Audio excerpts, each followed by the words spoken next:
Hi friends, అందరికీ నమస్కారం. ఈరోజైతే మనము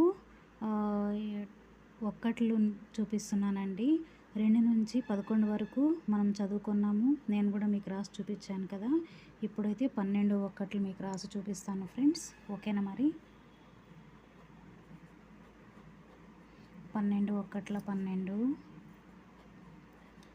12 రెండ్ల 24, 12 మూలు 36, 12 నాలుగుల 48, 12 ఐదుల 60, 12 ఆరుల 72, 12 ఏళ్ళ 84, 12 ఎమ్మల 96, 12 తొమ్మిదిల 108, 12 పదుల 110,